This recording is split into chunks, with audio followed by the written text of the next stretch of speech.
नमस्कार. एका महान पुरुषाची फार छान कथा आहे की जी आपण ऐकलीच पाहिजे. रेल्वे स्टेशनला शेवटची दिल्लीकडे जाणारी गाडी होती आणि ती गाडी जर आपल्याला आत्ता गाठता आली नाही तर उद्या सकाळपर्यंत दुसरी गाडी नाही आहे हे माहिती असल्यामुळे एक वृद्ध महिला खूपच धावत पळत जोर लावत स्टेशनच्या दिशेने पळत होती. तिला भीती होती, गाडी चुकली तर वाट लागेल, खूप हाल होतील. काही करून तिला त्या गाडीत दिल्लीच्या बसायचं होतं कारण ती स्टेशनच्या वरची शेवटची दिल्लीकडे जाणारी ट्रेन होती. कशी बशी ती पोचली स्टेशनला. गेटवर तेवढ्यात हू हू हू आवाज करत ट्रेन निघून गेला. तिथे लक्षात आलं त्यावेळेला कोळशाच्या ट्रेन्स होत्या, जोरदार आवाज करत ते जात असत. तिला कळलं की आपली ट्रेन निघून गेलेली आहे. ती आली आतमध्ये आणि बाकड्यावर अंग तिने टाकून दिलं. दमली होती, थकलेली होती. कुलीने बघितलं स्टेशनवर तसे आता फारसे लोक नाही आहेत. ती त्या बाईकडे गेला. कुली वृद्ध दिसत होती महिला. म्हटलं, माई आपको कहाँ जाना है?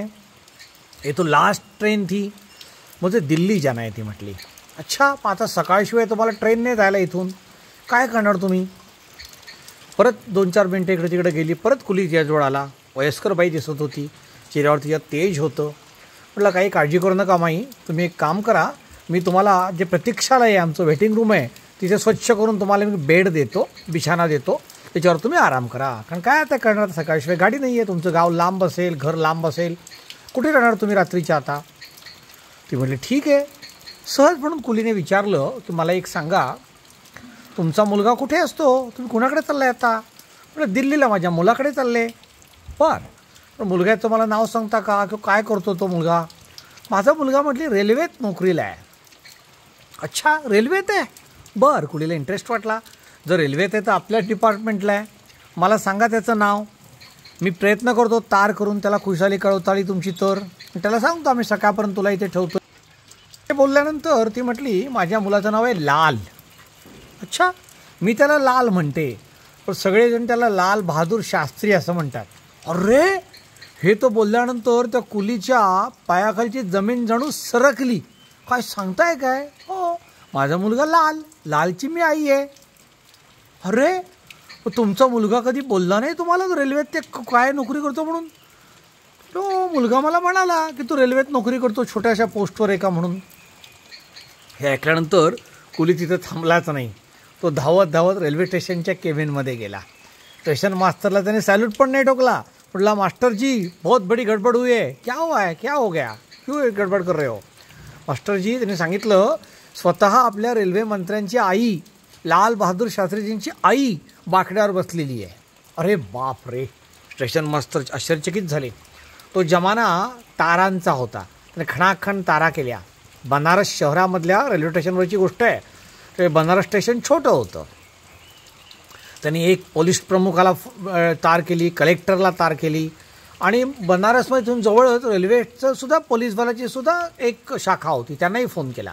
आणि मग ते हातातल्या 1-2 माणसांना घेऊन अतिशय पाण्याचं भांडं आणून आणखीन काहीतरी घेऊन असं ते माईंच्या स्वागतासाठी त्या बाकड्यावर गेले.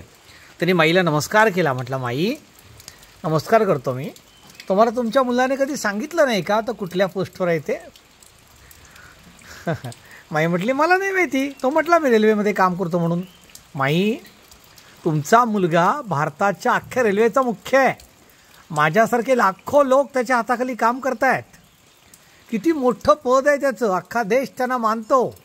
तुम्ही काही काळजी करू नका असं म्हणून त्यांनी त्याला अतिशय आदर देऊन माईला आपल्या केबिनच्या दिशेने न्यायला लागला. एवढ्यामध्ये सायरनचे आवाज जोरजोरात व्हायला लागले. तिथे पोलीस सुप्रिटेंडंट आले, जिल्ह्याचे कलेक्टर आले, पोलीसचं राखीव दलाचं शाखा होती ते लोक आले, रेल्वेचं सुरक्षा दलाचा चीफ ऑफिसर आले. सगळ्यांनी सॅल्यूट ठोकले आणि एक ॲम्बॅसेडर कार आली. त्या ॲम्बॅसेडर कारमध्ये माईला बसवण्यात आलं, सुरक्षा कर्मचाऱ्यांच्या ताब्यात तिला देण्यात आलं आणि तिची रवानगी अतिशय आदरपूर्वक दिल्लीकडे करण्यात आली, लालबहादूर शास्त्रींच्या निवासस्थानाकडे. हे सगळी धावपळ चालू असताना तिकडे शास्त्रीजींना मात्र यातलं काहीही माहिती नव्हतं. जर त्यांना माहिती झालं असतं तर हे सगळं थांबवायला लावलं असतं, कारण शासनाचा एकही रुपया ते स्वतःसाठी खर्च करत नसत. आपल्याला लाभलेला पहिला रेल्वे मंत्री की जो नंतर भारताचा पंतप्रधान झाला, त्याच्या प्रामाणिकपणाची ही कथा तुम्हाला नक्की आवडेल. हा आपला आदर्श आहे. नमस्कार.